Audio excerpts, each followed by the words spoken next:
Az egy relatíve sokszor hangoztatott tény, hogy egy pólóhoz olyan kb. 2700 liter víz kell, de mennyi is ez valójában? Ha 1,5 literes palackokból szeretnénk ezt összerakni, akkor 1800 darab kell belőle, azaz 300 ilyen karton. Oké, de ez csak egy póló, nem látjuk még át teljesen, hogy ez mekkora mennyiség. Szóval vegyük inkább azt, hogy egy évben hány új cuccot vesz magának egy ember. 64-et?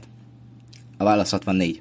De most, hogyha ezt beszorozzuk 2700-zal, az azt jelenti, hogy 3 évig minden egyes nap lefürödhetnél egy kádban. Ó, és ez még mindig nem elég. Szeretnéd hallani, hogy a világ textilipara évente mennyi vizet használ fel? Hát 3284 Balatont, azaz 2 Magyarországnyi Balaton. És hogy miért ennyire a vízre fektetem a hangsúlyt? Nos, ha nem tűnt volna fel, nagyon szűkében vagyunk az édesvíznek. Ennek ellenére mégis ilyen f***ságokra pazaroljuk el. Köszönöm, hogy megnézted. Mi?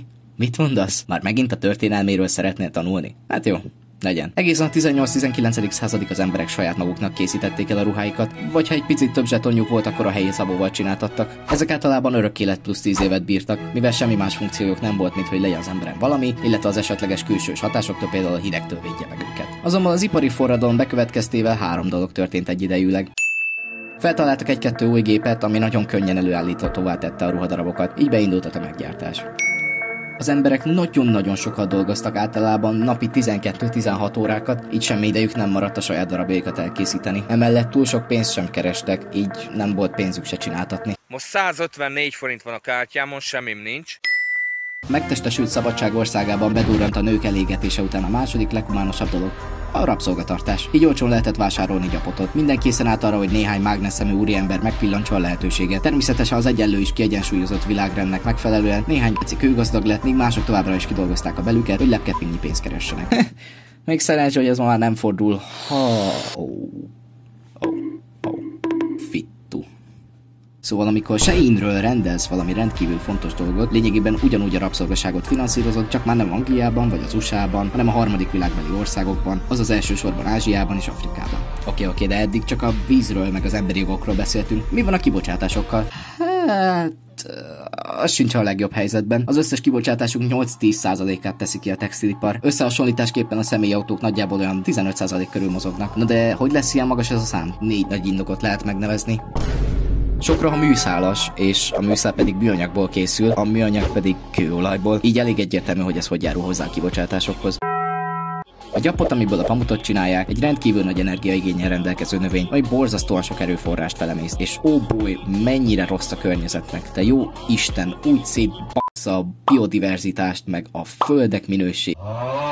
Mint említettem, sokszor szegényebb országokban gyártják le ezeket a termékeket. Azonban ez nem csak Kínában történik, hanem mondjuk Indiában megtermelik a gyapotot, azt Mexikóba küldik feldolgozni, aztán Vietnámba elkészíteni, aztán Kínába becsomagolni, aztán Franciaországba egy raktába, aztán pedig Budapestre, majd onnan oda, ahol éppen laksz. Szóval ha az van ráírva a címkére, hogy Made in China, akkor nem feltétlenül jelenti azt, hogy tényleg ott készült. Nagyon hosszú utat járnak be, ami óriási forgalommal és szennyezéssel jár.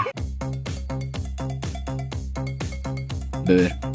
Általában tehénbőrt használnak, és a tehenek brutál mennyiségű metánt befögnek fel, ami kb. 80-szor erősebb üvegházhatással bír, mint a széndioxid. Most pedig jöjjön a videónak az a része, ahol már senki nem szokott itt maradni. A megoldások. A ruhák újrahasznosítása. A textíliákat egész jól újra lehet hasznosítani. A már létező ruhák biztos egyszer el fognak használódni, úgyhogy lesz bőven miből dolgozni. Baba Boy. Alternatív anyagok. Bőr helyett a növényi verziók sokkal, de sokkal kisebb lábnyommal rendelkeznek. A pamut esetében pedig például a kender egy pacek kis megoldás. Sokkal gyorsabban nő, kevesebb energiát és helyet igényel, 4-szer annyi szenet köt meg élete során, mint egy fa, nem buksz szét a biodiverzitást annyira, és a talaj minőségét sem. Erről majd amúgy egy külön videó is lesz, mert higgyétek el, ennél jobb dolog nem nagyon létezik a világon. Második helyen a használt ruhavásárlás. Erre kitűnő lehetőségek a turkálók, a Vinted vagy a Facebook Marketplace is. Ha nagyon szeretnél valami újat magadra, azt legalább szerezve használtan, hiszen így többször járja meg az adott termék az útját, plusz még olcsóbban is jössz ki. A dobón egy olyan muszáj áll, ami lehet, hogy picit meglepő lesz.